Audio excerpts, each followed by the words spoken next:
Welcome to Keep Taking Room, the Saxophone podcast. I'm your host, Jesse Ryan, and we're back with season number two. It's such a pleasure bringing these conversations to you, and thank you so much for all the support. We started off season one with a bang, and we're here with 10 new conversations with award winning and in demand saxophonists from across the world and across contemporary and jazz styles. Today's guest is a saxophonist, singer, songwriter, prodigy who has played over 900 stellar performances as a band leader throughout 35 countries and at venues such as the Kennedy Center, the Moscow Symphony Hall, and for Montreal, Newport, Montreal International Jazz Festival, as well as for Barack Obama's 2009 inauguration. And she's been on the Late Night Show with Stephen Colbert as part of John Baptiste's house band. She did all of this before reaching her mid 20s. She's released 14 acclaimed albums, and the latest one, All That I Need, featuring her enchanting vocals and exuberant sax, is a genre bending electro pop jazz record. She's been profiled by CNN, Glamour, and Vanity Fair as a millennial shaking up the jazz world. I totally agree with that. And collaborates with artists across the musical world, such as David Brubeck, the late David Brubeck, Lee Konitz, Phil Woods, Wynton Marsalis, Harry Connick Jr., David Sanborn, Questlove, Gloria Estefan, the list goes on. She's a masterful clinician specializing in jazz and improvisation and stage performance. She's taught thousands of students to become more confident performers and players both online and in person. She's a co-founder of Saxy School, an innovative online saxophone school, and she's the youngest member of the board of trustees at Berklee College of Music, and she's held a teaching residency at the college. It's my pleasure to welcome the amazing Grace Kelly to the podcast. Grace, how are you doing? Jesse, good. Thanks for having me. I love what you're doing with this podcast. Thanks for bringing saxophone and these conversations to the forefront. It's my How are pleasure. you? I'm doing good. Thank you for asking. It's a bit of a gloomy day here in Toronto, but it's good to be chatting with you. I want to start right at the beginning. You know, you're one of the people that I had on my long list of possible guests in season one, and it took a while for us to make it happen, but we're here, season number two. Yes. Such a pleasure to have you. So you've obviously been in the media for a while, and you've released 14 albums as a leader and done amazing things thus far. When I was at Berkeley back in 2008, you were also there, and I remember passing by the mods and listening to you practice. So some I have some really good memories of being in Boston, and I remember seeing videos of you really young, and I think they're still on Uh-huh. YouTube. Oh, yes. Getting saxophone lessons, and even back then you were called a prodigy. So let's start at the beginning, Mm, and let's. How did you get a saxophone in your hand, and what were some of your formative years like? awesome. Yeah. And just so excited to have another Berkeley alum on Yeah, the call. yeah. Um, so I started saxophone at the age of 10. And previously to that, I had been singing, and my connection to music was actually in musical theater. So from the age of 6, I was singing, acting, and dancing. Didn't know anything about jazz beyond listening to great recordings of like Frank Sinatra, June Christie, just the people my parents would play. And one of the artists that my parents loved to play was Jobim, Mm. and the sounds of Stan Getz, specifically the song Girl from Ipanema, were on repeat in our household. Sunday mornings, like brunch, my Ah, dad would make pancakes, and then he'd play Stan Getz and the Girl from Ipanema. And so, I'm like 7, 8 years old, and I would just sing along with all of his solos. And I knew, like, one day I really wanted to play saxophone to sound like that. Something I think we're all still in pursuit of. Stan Getz. yeah. It's like the ultimate sound, right, and tone. But that's what drew me in. And so at the age of 10, I was able to get a Yamaha student model sax in my hand. I begged my parents to let me start privately, because in middle school, in my school, you had to start with clarinet first and Oh. then go to saxophone. Mhm. Yeah, and I got so impatient. Like, I tried clarinet. I'm very, very beginner level with the instrument. It was super frustrating to me because I wanted to play saxophone. So, I got a sax in my hand and I started to learn like very fast. And I was very blessed to have an incredible first teacher who, within like a few weeks, really threw me into the deep end and had me improvising. I didn't know any scales, I didn't know music theory, but he was a really consummate jazz pianist as well as a saxophonist. And he really encouraged me to use my ears. And because I'd been listening to great songs in the jazz standard, songbook, we were able to actually start with songs like My Funny Valentine and St. Thomas, Yeah. and he would just have me improvise.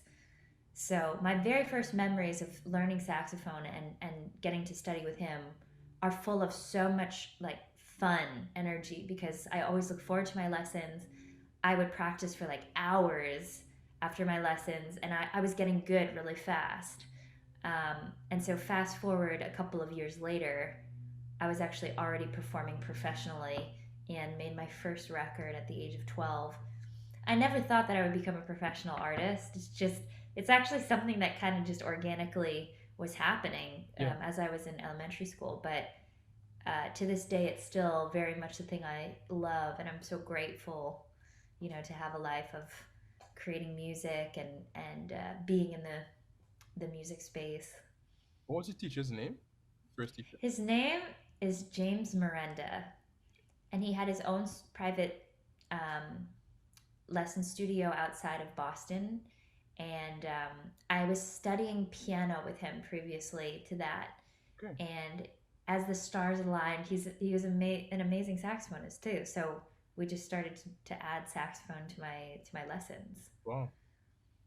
I try to make it a habit every time one of my guests mention one of their teachers from their formative years or like a high school, band teachers to stick a pin here because I think educators, music educators are usually some of the unsung heroes of the industry. Absolutely. If you have the opportunity of studying with a great teacher, that really sets you on an amazing path for success and development. And the other thing that I'm curious about, based on what you mentioned, is as I'm reflecting on an experience that I had a lesson with an amazing saxophonist here in Canada called Kirk MacDonald when I was doing my undergrad. I went to his Mm. home and he was I think we played an F major scale for like 2 hours. And Wow. and he was just like helping me, reshape my embouchure and how I think about sound Mm. and all of Mm-hmm. that stuff. And I think there was also some psychology happening at the same time. And he mentioned that for him, when he was coming up and learning the saxophone, he learned when he was younger. And so when his teacher said, do this or do that, he would just kind of do it because that's what my teacher said to do. But Right. sometimes for older beginners, the older you get, the more you want things to make sense and you want to question the validity of things. Mm-hmm. And so I'd love to hear on your experience of, or you obviously had a deep interest in the saxophone even before you had the opportunity to hold a saxophone. But what was the dynamic like between, your teacher assigning things for you to do, and at what point did you sort of begin to question or the validity of things, or maybe I want to do this versus that? I think Mm. this is a sort of battle that lots of developing saxophonists and students kind of deal with, even at the undergraduate level. Yeah, it's such a great question, and thank you for mentioning the unsung heroes of um, amazing music educators. I would not be where I am today without the incredible teachers that I connected with and people who've mentored me.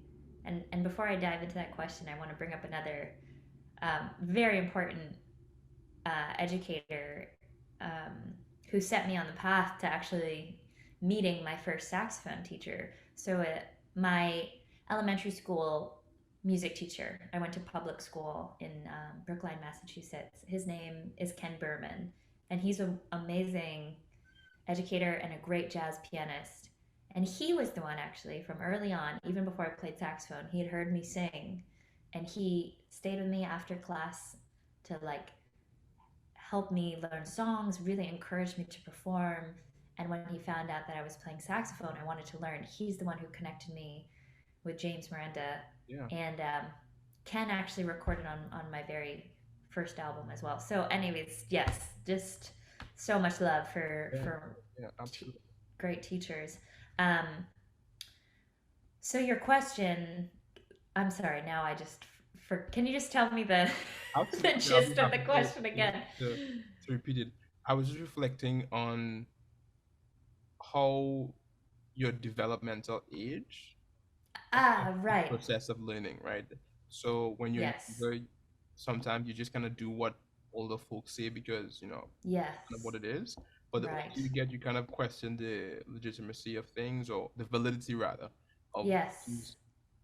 And you also begin to develop your own interests Mm-hmm. that sometimes might be in conflict with what your teacher is saying. And so I'm wondering Absolutely. how you did you experience those things, and how did you navigate it? Yeah. Thank you. um, in the beginning when learning saxophone, I was very much taking everything my teacher said, and it was all new information, and I just focused on learning the fundamentals and really had some great instruction in learning the fundamentals. And at the same time, my teacher was headed down the path of teaching me improvisation. And this was the perfect fit for me. I didn't realize it at the time, but you know, I wanted to improvise. That was something innately that, as soon as my teacher had said to me, okay, go ahead and play any notes you want, it was like the key to the this golden gate of something I'd always wanted to do because I've always loved to be creative and I've always loved to make things up. So that pathway that he set me on was really in alignment. I'm the type of student that loves to learn and loves to learn a whole range of things. So I had some, fast forward many, many years to some teachers that I got to study with at Berklee College of Music, George Garzone, Mhm, Frank Tiberi, Greg Osby, who I know is on your podcast. mhm. And I really went into those lessons with an open mind and just wanted to learn whatever they were going to teach me, Right. And I think some of those musical concepts um, were not things that I ended up really integrating into my language or didn't fit into like the style of music that I was writing and playing, but I would practice it for what it was. I wanted to understand that concept. And as I was going about my progress as a student, I was simultaneously getting to perform professionally. And that I think is a very unique situation, and I'm very grateful for it because I was almost getting to test out in person with live audiences, you know, the music that I was working on, the music I was writing, and the things that I was learning from my teacher were simultaneously coming into my playing. Um, but I was always kind of able to keep an eye towards what I wanted to do it artistically, you Right. know. And that's shifted massively from from when I was 12 years old to my early 20s. It's been its own journey in pursuit of its own, and it continues to change, you know, in every cycle of my artistry. But it allowed me to kind of be on my own path and trajectory, and I would be able to come into some of my saxophone lessons. There was a great teacher of mine, Jeremy Udine, that I would bring my own songs, I'd Right. bring what I was working on to my lessons, and then he would help me, give me feedback, we'd work on things together. And I was very fortunate that when I was studying with several different teachers at the same time. Some of them were teachers that I would only see like every 2 months, like Okay. the great Jerry Bergonzi, who is a masterful, educator. He's been teaching at New England Conservatory for many, many years and a brilliant saxophonist. Well, he would give me like 40 pages of homework. So, you know, 2 months was already, I could barely get through everything by the next time I'd see him. And then there were other teachers that I was seeing on a weekly basis. And then there were mentors of mine the heroes of mine on the alto saxophone, Lee Konitz, Phil Woods, Mhm. Frank Morgan, that at different periods in my life, I was getting to hang out with them and learn from them. I was also very fortunate that I feel like all of the teachers that I connected with, nobody ever said to me, like, don't do this, don't do that. You know, I feel like all my teachers are very open to knowing what I was doing, supporting what I was doing, giving me their own like curriculum. Yes. Um, but I really didn't feel like there was this strict. And I've heard some other musician stories where a teacher would be very overwhelming in telling a student they need to do a certain thing or not play a certain way. Right. That wasn't my experience. I had some really interesting conversations with Lee Konitz about um, commercial music and non-commercial music, and he would certainly like voice his opinions Yeah. and his opinions that he hoped that I would think about or would be some type of compass, Mm. as I was going about my own artistry, but never the language of you need to do this or you need to do that or don't do this, don't do that. And how did those early experiences of having, many mentors and teachers giving their own curriculum, sharing their own journeys and perspective, but sort of leaving it open for you to choose, how did those early experiences shape your artistic direction now?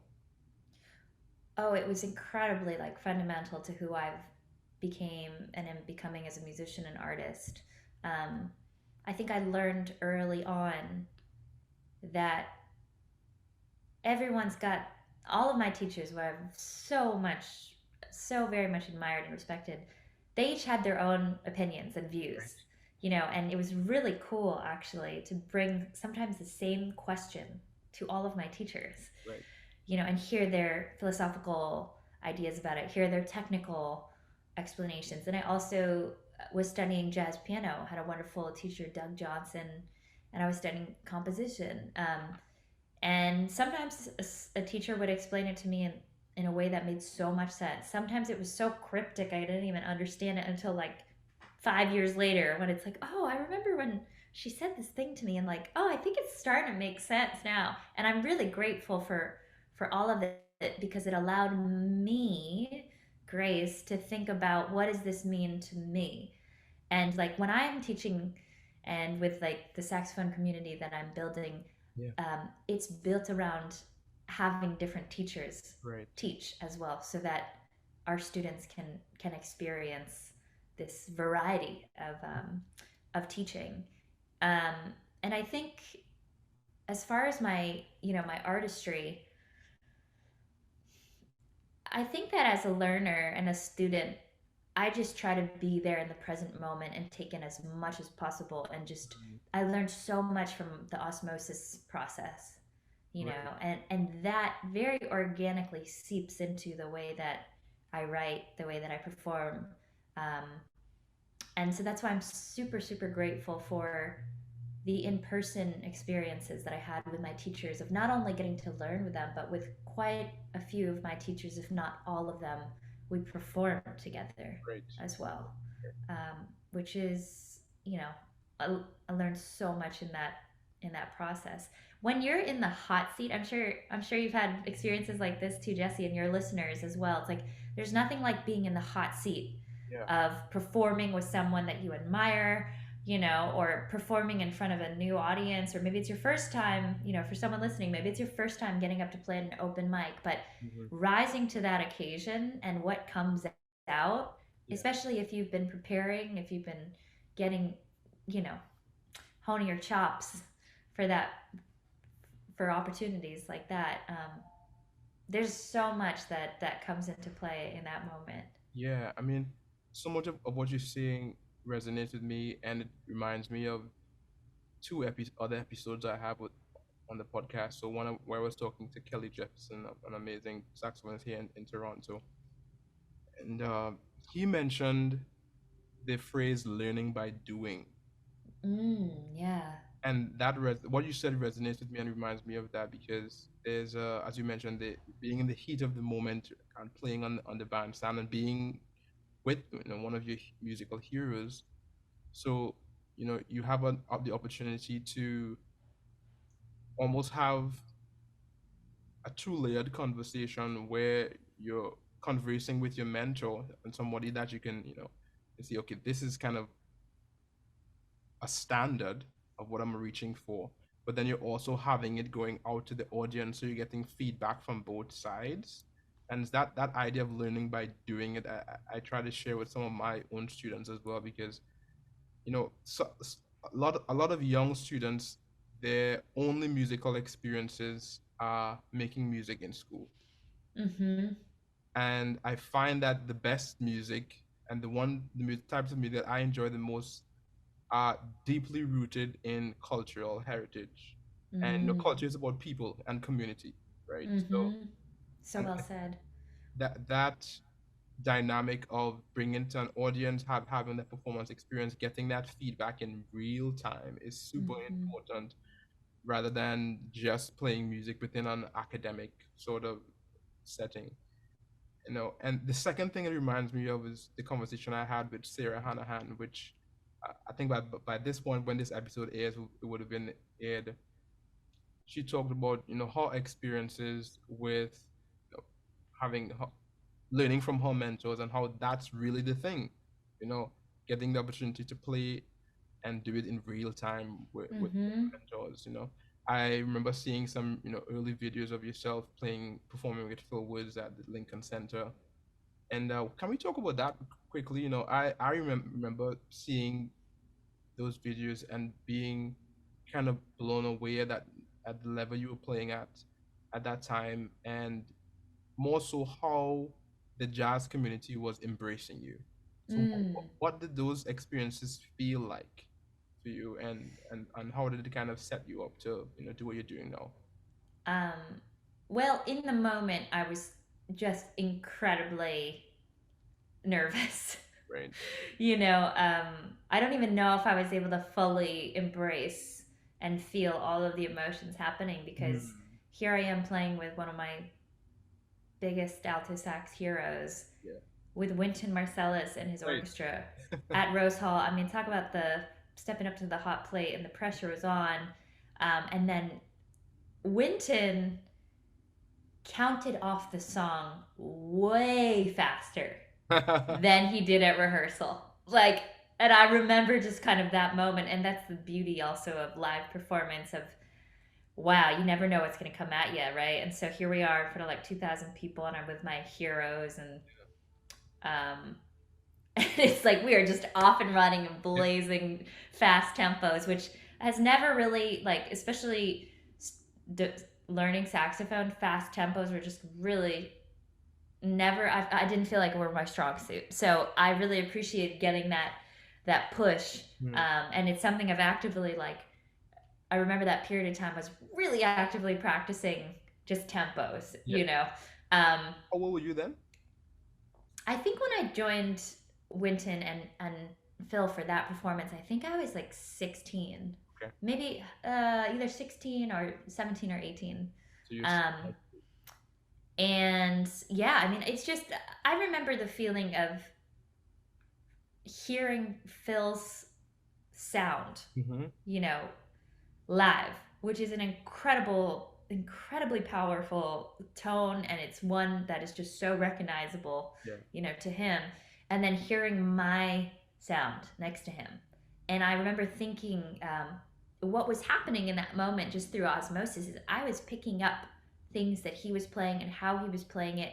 And there were moments that people were saying, "Oh, I didn't know if it was Phil playing or you playing." Like somebody had mentioned when they listened, we did a record together called "Man with the Hat," Mm-hmm. and someone had mentioned, "Yeah, it's just kind of you're in and out, these two voices," and I think I was absolutely picking up and mimicking these Yeah. things, some of these things that he was playing and the way he was playing it. Of course, at like a 20th percent of how he does it, but that period of time, because Phil actually spent um, time with my band doing a European tour. We did a 3 week European tour together, and it was incredible because we were playing a ton, and he was a masterful storyteller too. And we were hanging out and eating schnitzel together in Germany, and he was telling me stories about Charlie Parker, and we were all riding in the same van. Um, but that moment that you just brought us to was full of so much adrenaline, and I think in those moments, especially when I'm nervous, I really try to ground myself by just like opening my ears and playing, in Mm, the present moment. I really, instead of coming with like an agenda yes. of what I'm going to play, that makes me really nervous. Yeah. Um, I feel the same. and yeah, and there have been some moments where I've played kind of semi classical work. I'm not trained as a classical saxophonist, but I've done like played a piece that was a great composer Bill Banfield had written for me for saxophone and orchestra, and I can feel the nerves. They come up. Um, but anytime there's improvisation, I really just try to hone in on the moment and opening up my ears and Yeah. seeing that where that'll take me. So, what have been some of the things that you valued in some of your heroes, their playing, their approach?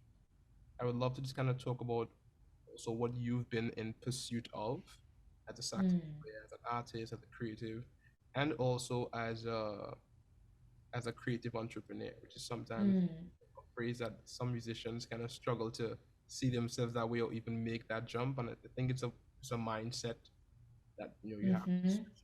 I definitely see you as one of those people that have been able to own their art and their craft, but also make some really interesting and smart moves on the business side of things as well. So I'd like to talk about all of the above as much as we can. Yeah, sure. I mean, with my musical mentors, and speaking of Phil Woods and my time studying with Lee Konitz and my time studying with Frank Morgan, who is one of my favorite saxophonists on this planet. He's not as well known as I think he should be.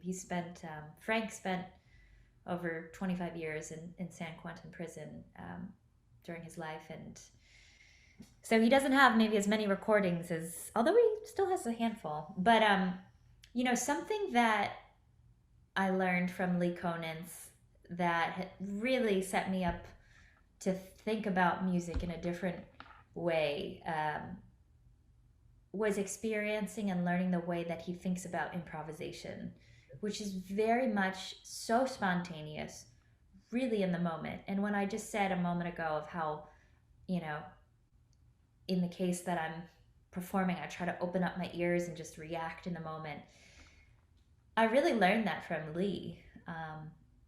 I went in, and during our time together in our lessons, we would just play duets together, two saxophones. And it'd be like free form improv, and sometimes it would be over tunes. And, he stopped me sometimes and said, I don't want to hear any licks. I don't want to hear any preconceived anything. Just let's react to each other. Mm. And then I'd go watch him perform live. I remember there was a night where it was like he was performing with Brad Meldau, and it was just an all-star rhythm section, and hearing how they would all react together. And that was it was a little different than my experience when I'd be playing with Phil Woods, where Phil had some of these riffs just under his fingers, like Phil Woods isms. We've transcribed them. I'm sure a lot of people listening know what I'm talking about. And boy, when he would play those, it would Yeah. just like absolutely nail them. And I remember thinking at one point, I was really torn, thinking that it was like cheating to write out your own phrases, and because of what I was learning with Lee, of like, I was just trying to come and truly improvise in the moment. And then I remember one of my teachers, Jerry Bergonzi, who I very much just love his playing, and he was saying, no, it's not, there's nothing wrong with writing out your own riffs, and he's like, I have things under my fingers, especially when it comes to like fast tempos. And so he then sent me off after that lesson to write out some of my own riffs, and do an exercise in that, especially when working with fast tempos. Um, when I was spending time with Frank Morgan, one of the most powerful things that I learned with him is the beauty of playing a ballad. Mm. And he would play a ballad to me like nobody else. I mean, when Frank Morgan plays a ballad, it just makes me want to cry, or I'm in tears, and I feel like I can hear his full like life story and the full emotion, everything from him like wailing on the saxophone to him playing in just an absolute whisper. And it just emotionally touches me so deeply. And I remember I was with him one day, and I was practicing upstairs. I think we were in a hotel, and I didn't realize that he could hear me practicing. And he said, next time when you practice in your sessions, I want you to try to play as quietly as possible. Just play a ballad at literally a whisper. Mm-hmm. And that's what, try practicing that. And he was saying, like, for him, and he was this incredible virtuosic saxophonist as well, but he said for him, if he can play a ballad and make someone in the audience cry, then he's done his job for the night. That is how he would like review his own shows. Is And I just thought that was so powerful, because here is this incredible saxophonist who, he can play anything, and he was saying the most important thing to him is touching someone else's heart and playing like a beautiful ballad. And that has always stuck with me, and I absolutely love playing ballads. Same here, man. So much of what you said I resonate with, and it reminds me of another conversation I had with Cuban Canadian saxophonist called Louis Dennis. He talked about humanity in Mm, music and understanding the humanity of the heroes, the music, mm, and only wanting to play music that was about people and about the stories, and even owning his own humanity when he plays. And it's not about the virtuosity, it's mm-hmm. about getting to something that can touch people's heart, can move people and give people a moment, and actually creating a moment on the bandstand as well, people to connect to. And I wonder how much of that kind of directs your creative process now. Well, I always try to find, when I'm writing, I try to find something that speaks to my heart, and I'm often searching for the inspiration. Mm. Like in my last record, there's a song I wrote called We Will Rise, and it's dedicated to women all around the world. It's a song about supporting and advocating for women's rights. Mhm. And it was inspired by the great activist Maya Angelou and her poem "And Still I Rise." Mhm. And I had her video on repeat one night on YouTube, and the way that she presents her work is like a song in itself. So powerful. And so I was just listening to her voice, and then ended up writing the song. So songs will come to me in different ways, but they definitely, that underlying emotion and that heart and that message, whatever it might be, whether it's a message of joy or whether it's a message of, sending the song to women all around the world, um, that will that's the ebb and flow of creativity. Um, but even when that's for writing songs. But when I'm improvising, I feel most connected to playing a song that has some type of story, some type of message. Do I know what I'm playing about? Something I like to talk about with my students as well, that I learned from my teachers, is you're playing this great jazz standard. Do you know the lyrics to the song? Phil Woods knew every lyric to every jazz standard he played. And that's powerful. to me too, just to know if I'm going to play this beautiful ballad, like what's the story behind it and how can I relate to that song.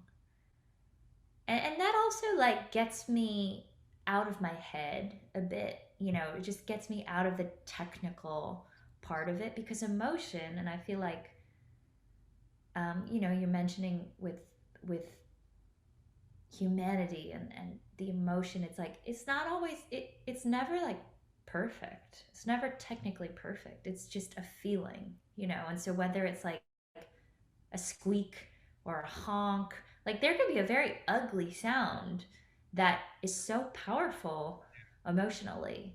Yeah. I want to shift the conversation a little bit and then bring it back. Earlier, we were talking about your formative years and having multiple teachers and all of that. And I forgot to ask you, I mean, all of this was happening before you went to college, right? Correct, yes. Right. Did you ever feel as though your teachers were presenting perspectives or approaches that were in conflict with each other? Yes, I did. Yes, Right. And absolutely. so I'm taking this moment here because I think there are many students, particularly maybe like in high school or in their undergrad programs, who have maybe having similar experiences where you have multiple teachers. Maybe you have a teacher taking private lesson, but you had a band teacher or somebody Mm-hmm. in your church or in your family just giving you a different musical perspective. And how do you stay true to the process and growing when you have those competing perspectives? How did you do it, Grace? That's really such a fascinating question. I think in the moment I probably felt a lot of I probably felt very torn, Right. like even emotionally, because I've developed such a strong emotional tie to my teachers too, and I think there's part of this feeling, at least for me growing up with my teachers, of, oh, I want to make my teachers proud. I want to do this assignment right, you know, and it becomes a bit, it can be for some people challenging to then figure out, okay, but what's best for me. I mean, I think that learning information is power. It's so powerful, and it will, the more that one can do their own research as well. Like, we live in the internet age, and there's a lot of information on the internet, and of course it's not all in itself, it's oh, I'm having a blank on the word, but not all the information you find on the internet is good information or true information, or um, going to be helpful to you. So I think that, but the more that you learn, and I think having multiple teachers and asking them the same questions, sometimes I would do that. I would start to pull out, if all my teachers said the same thing, then I was like, okay, well then if they're all saying, Grace, you got to learn your major scales, Right. then I'm like, well, shoot, I think I should learn my major scales, even if I don't want to, even if I think I'm such an artist, but I don't know my major scales. Like, no, all my teachers are saying that. Yeah. And then I think there becomes more artistic things Mhm. that, or ways of going about improvisation. Like I was kind of mentioning, this is on a much more advanced level, but when talking to Lee Konitz about, his idea of improvisation and how I was truly in the moment. And it was starting to make me feel like if I did something else, like I started to learn licks or riffs, it would be wrong, Right. right? That's the narrative that was happening in my head. And then I had another teacher who was saying, "Oh no, I have my whole files of riffs that I've learned." And Joe Henderson used to write out his own riffs as well. And so boom, there was a new Yes. perspective that was like allowed me to then explore that. And there were things that I discussed with Lee that were very interesting. I remember having some very in-depth conversations about bends, and he really felt that bends, not all of them, but the way they were played could sound schmaltzy. Yes, I would definitely do that as well. Yeah, and but there was it was fascinating to kind of learn from him when he thought it would sound schmaltzy, or sometimes he would stop me as I'm playing, be like, "Don't play the bend," you know.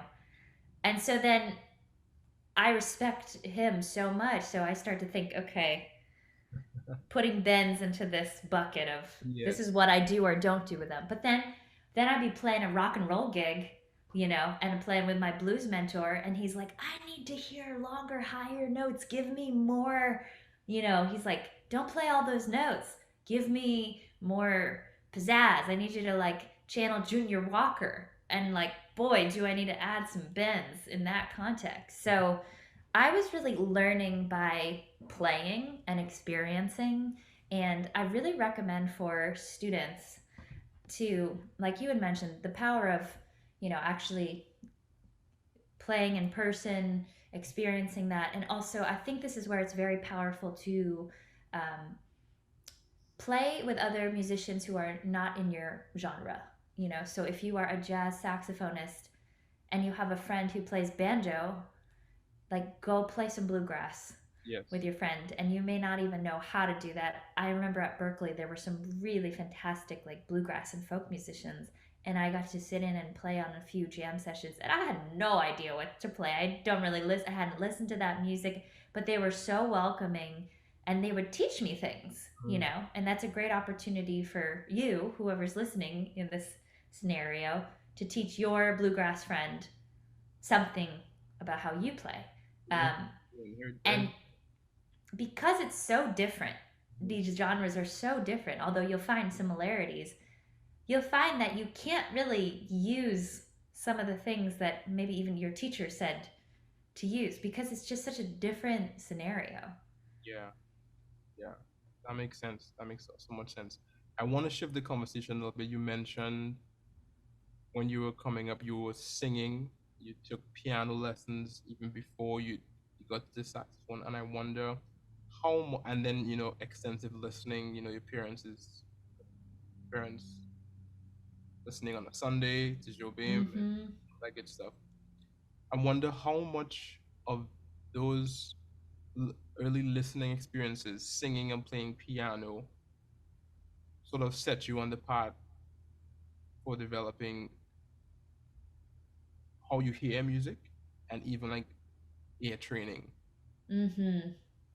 You I have think it, yeah, this is something I'm very grateful to have started on piano and to have started singing from a young age, because singing has always felt very just so intuitive. Like, apparently, well, my mom will say as soon as I was talking, I was singing. And, you know, I was hearing these songs in my head. So then the piano allowed me to learn a little bit of a framework with harmony, with chords, to then be able to sit down and sing a song. So it actually felt very, you know, when I started saxophone, I had this idea in my head of how it should sound. I deeply love Stan Getz, and his sound was in my ears because I actually hadn't listened to any other saxophonist previously um, in my youth. Before I, you know, was checking out people that my teacher was yeah. telling me about, I'd only listen to Stan Getz. So he was very much in my ear. And what I innately wanted to do with the saxophone is to be able to sing with the instrument in the way that when I sit down at the piano and sing, it feels that free. What I found very challenging is, you know, because I did not yet have the technique, the fundamental technique built up, I couldn't connect what I was thinking musically and what I was singing in my head to the instrument. And so that was really frustrating because I had so much music in my head. And my advice for anyone who's in that situation is like, you really just need to spend the time to learn the fundamentals of the instrument. Like, learn your chromatic scales, learn your major scales, learn all these your arpeggios, like chord tones. You need to have that under your fingers, and then um, the process of then like matching up what was in my head and with my saxophone is a very slow process, but something really as simple as singing a phrase and then starting to match those notes with the saxophone. I call it like a air playing technique. Yeah, So I can lead I can lead folks through that would the be concept of that. Yeah. So the idea is you take a note that's easy to sing. You know, it could be a different starting note for you depending on your vocal range, but something that's just in the middle of your range. La. That's my bass note. And I'm going to start by creating a really simple three note phrase. I'm not going to have crazy intervallic jumps. I'm not going to think about the rhythm. I'm just going to focus in the phrase. Um, Off the top of my head, la la la la la la. And what I would do is I would record singing that phrase. I'd sing it a couple times to make sure it's here. And then, like the third or fourth time as I'm singing it, I'm beginning to airplay those notes. okay. And to guess, where are they? La, la, la. And then check myself.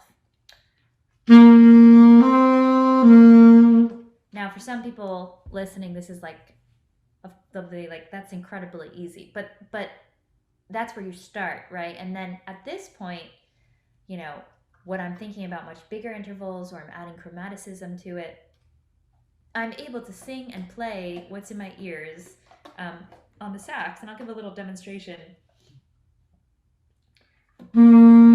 Top of my head, I'm going to just try to use bigger intervals and some chromaticism and just sing a line and play that line. La, la, la, la, la. You'll notice I'm also pressing down the notes as I sing. La,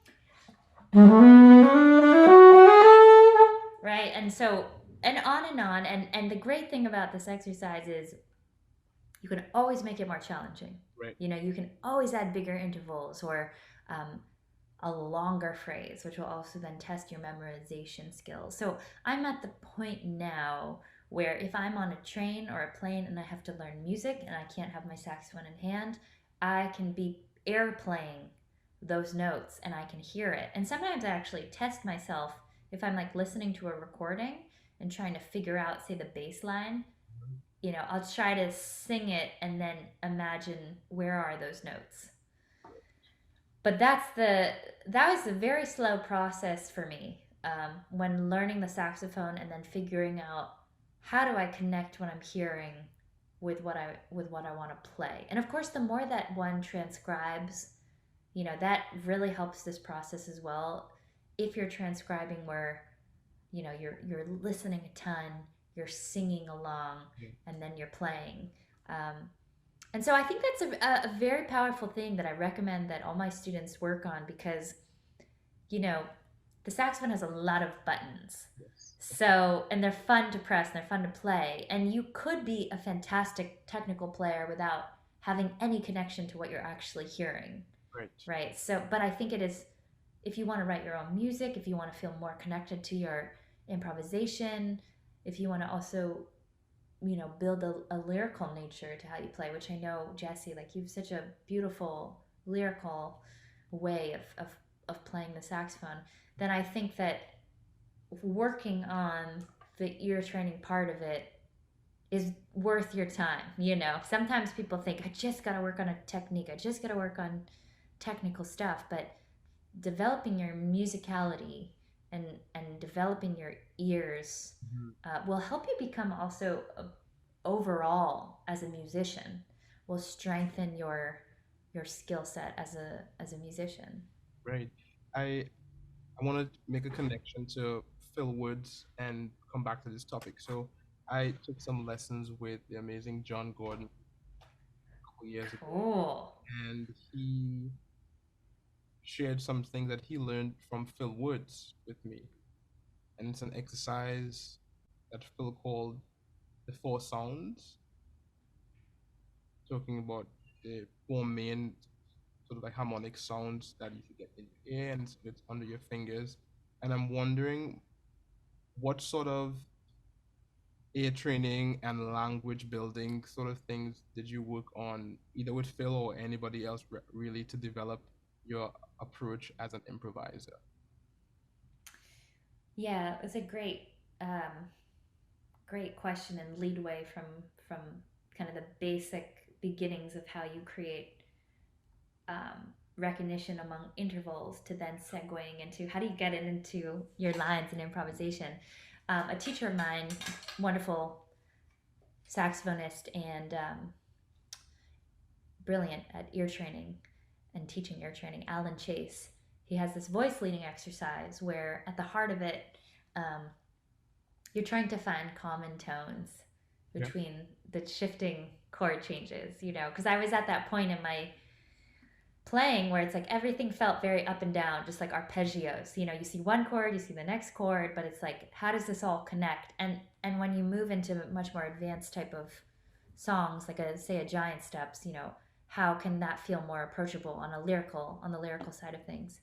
And so with him, it was wonderful to learn this more linear way of looking at chords, which is finding the common tones between each of the chords and writing out that smooth voice leading line, which on some songs would actually just be like hanging on one note, you know, um, say like Autumn Leaves. You don't have to do a lot of movements if you're just trying to find the common tone, Yeah. starting on a chord tone. And so we would do these exercises where we would write that out. And then he would have me do that exercises using not only chord tones, but tensions as well, using that in the voice leading line. And then I would sit down at the piano and I would sing those phrases and I would play them. And that was very helpful because even just on a very basic piano, um, knowing just very minimal technique, if I can play the left hand, the root on the left hand, and play the guide tones on the right hands, which is the third scale degree and the seventh scale degree, and learn how to smoothly create those inversions, you know, and I would use that, and then I would sing that voice leading line that I had written, and that really helped my ear decipher. Okay, this is the third scale degree here. This is the fifth, the seventh, um, and just doing that on tunes. Yeah. That's very helpful in the chord changes and connecting the dots there. I think this is super important. I remember John had me working on similar things, and it really transformed my approach Mm, to developing as an improviser and really opened up my ears. Because mm, before that, I think I was trying to plug in melodies, licks that I had transcribed before. mm-hmm, But now I was able to be more in the moment and hear my way through the changes, having those guide tones as like the foundation for everything. mm, And I try to teach my students this as well. And I think some early beginners or even students at in their undergrad, they think that they have this concept that because they're moving towards virtuosity, that they have to begin with virtuosity mm, and play mm-hmm. many notes and play all the hip things. Right. So I sort of see this guide tone exercise as a means to an end and like laying good foundations, towards moving towards other things, whatever that may be. Would you agree with that? Absolutely. Yeah. I think that the person who really draws my attention, say we're at a jam session, right? And say there's like a lot of saxophonists playing. And Yeah. like you said, there's this feeling of wanting to play all the hip stuff. Yes. But the person who's going to get my attention is the one who plays the most musical, Mm. and the person, maybe they're playing the most simply, but it's just um, the harmonic simplicity or how they connect with the other musicians, that outweighs any type of virtuosity in my book. You know, that is music. Right. And when you kind of just string together a bunch of virtuosic things, but they don't really have meaning or they don't have a connection, it just really feels like a bit random and like someone's just flexing in front of you, you know, versus playing music with the people around you. Right. Yeah, I mean, that sentiment has been around for a long time and it's something I've been reflecting on recently. I I do think that there are a lot of examples online of people flexing, and I think the online space and access to information definitely contributes to it. And I think the thing that a lot of people are missing again is the humanity, going out to gigs, seeing how audiences respond to things, and doing that within a community context. So that's not just about the showing up. I think the academic sort of context, and I'm saying that in the broadest way, whether it's an actual, school or Mm. or community that's connected in an offshoot of a schooling or a sub community of an academic setting, kind of those kind of things thrive in those settings, but in a setting where you have people who are not there for those reasons, you really have a true opportunity to get a sense of how do we actually create music and how do we touch people. And I Oh, think yeah. what I was gonna say earlier on, it was about this same point again about connecting with people, and I wonder how much of your approach, you've made big shifts in your artistic approach, I would say, on the saxophone from when you were 12 years old, even 15 years old. Mm-hmm. What you do now, we can definitely hear a thread in what you do as your foundation as a jazz musician and as a contemporary musician. And I wonder how all of your musical experiences and coming coming up early and having some really amazing opportunities to be on big stages, how that formed your concept of being an entrepreneur and like the business side of things, and how using business models and business tools allows you to connect with new audiences. Yeah, I mean, I'm very passionate about the subject. You know, I think that in today's world, being artist in 2023 and the skills that you need to learn and continue to be learning and for the students who are in school now, the skills that they need to learn to be in the music industry 5 years from now are shifting so rapidly, you know. And when we look at technology and we look at AI, like I'm not even quite sure what some of those skills are going to be in the music industry when with how we see technology shifting. But I've you know early on was really captivated by the idea of how you can record a video and then put it out online on social media and reach a lot of people. And to this day I have like lots of fans all around the world who have discovered me through like a YouTube video or through my social media. And it's a great opportunity to be able to showcase your artistry. And there's a lot of aspects within the music industry. Like I would say the primary, if we're talking in a business sense, Yes. primary revenue driver is touring and live shows. But I've been over the years and really stepping into this now of also building online businesses because there's a great opportunity there as well to scale Mm. one's business. And the thing about performing is you are one person in one place, for that one audience, which is a fantastic thing to get to perform live. But if you want to be able to scale your business and reach even more people, we have ways of doing that online. It's just figuring out what value are you presenting your audience with, and what's the market size, and what are you offering. So with my work in the online educational space, I've been trying to figure out how can I teach students all around the globe, and bring together teachers that are also teaching people all around, and make that accessible for people internationally. And the thing that I think is pretty cool about social media that I encourage people who are listening who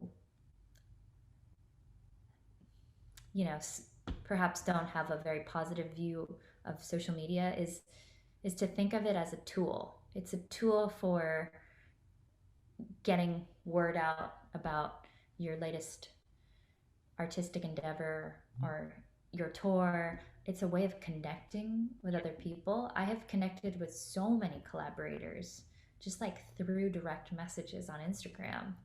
That's how I met Leo P. That's how I connected with Corey Wong from Wolfpack, and then later led to having me join the Fearless Flyers record. There's countless others, that I've literally connected with online.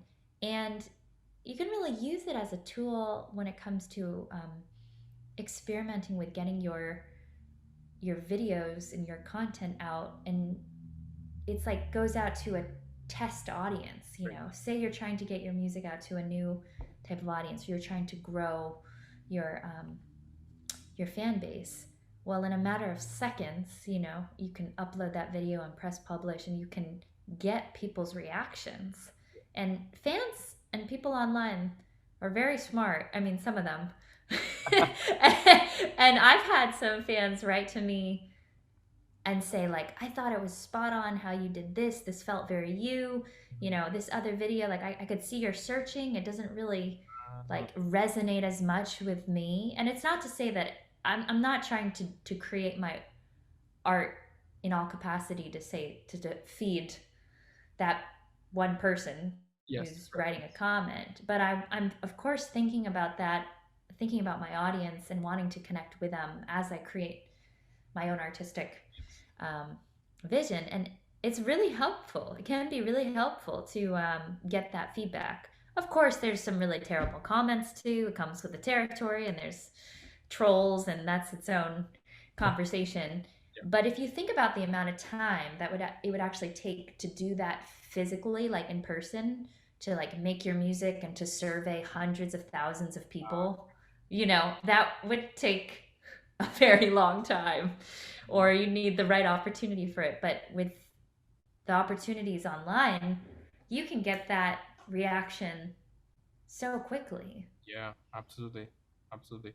Well, Grace, there's so many things I would love to chat with you about, but you've been so gracious with your time. I know that you're busy, and so I want to wrap up this conversation. I like to do that with a bit of a game that we call 3, 2, 1. I would love you to quickly share 3 albums that have been instrumental for you, 2 artists that have been saxophone players specifically that have been influential for your development, and leave our audience with one piece of advice. That's so great. That is so great. Okay. Okay, so I'm just gonna give a disclaimer that these are the records that are really coming forth to me in this moment, because Absolutely. I get this is such a good question. It's so tough. I feel like I change my mind every day. So it's 3 albums. yeah, 3 albums. Go for it. Gets Gilberto, Okay. um, with the orange Yes. cover. Mhm. Paul Desmond and Jerry Mulligan Okay. are Yeah. coming to mind. I just love that record so much. Mhm. Um, Frank Sinatra, like Live at the Sands, Okay. coming to mind right now. I learned so many original jazz standards, like listening to Frank singing. The sax players, Stan Getz, Okay. Yeah. definitely one of those players. The other person who's coming to mind in this moment is the great Johnny Hodges. Okay. Some of my earliest transcriptions were of Johnny Hodges. And so I think I'm just thinking about my initial saxophone, those first years learning saxophone, that's very much come into the forefront. My piece of advice, I think this goes back to our conversation a little while ago. Of really, I encourage everyone listening to get outside of your comfort zone and to try something very new musically. And that could be collaborating with somebody outside of your musical genre. That could be taking that leap to perform for the first time, maybe going to an open mic. Um, you're going to discover so much in the act of trying something new and that's outside of your comfort zone. And I'm just, I really would be curious to leave that with your listeners. I think something will come to mind for them, that's something they've been wanting to lean into, or maybe it's that thing that you're a little afraid of Right. too. But that's great. You should lean into that and see where it takes you. That's amazing. You made the jump recently, not too recently, from New York to LA. So you're based in LA, correct? Yes. Yeah. What do you have coming up that we can share with the audience? So I have a new album coming out in March of 2024, although we've already started to drop singles for it. And it's a really fun project. We're covering some of my favorite movie music. So, like John Williams, Quincy Jones, and it is in an orchestral setting. So it's with strings and a fantastic rhythm section and just some brilliant arrangements by and a wonderful cast of folks. So that'll be in the very near horizon. And we've started to tour the project as well, which has really been very exciting. That's incredible. I am definitely going to look out for that, and so we can share with the audience. Thanks, Jesse. Absolutely. Now, how can people connect with you? So people can find me online. My website's gracekellymusic.com. My Instagram is at gkellymusic. My Facebook, Grace Kelly Music, and YouTube is under youtube.com/slash Grace Kelly Music. I mean, there's so many gems that you dropped in this episode, and so many offshoots that we could have explored. And I'm wondering if we could probably do a part two, maybe in season three if time permits and if your touring schedule. Yeah, yeah, and I very much enjoyed this conversation. Again, to chat with you, Jesse. Let's definitely let's do it. That would be a blast. Amazing. Thanks so much again. And I hope that if you're listening, this conversation was helpful for you to keep taking ground in your personal, creative, professional journeys. Until the next time, keep good. Thanks so much for Bye, listening. everybody. Thank you, Jesse.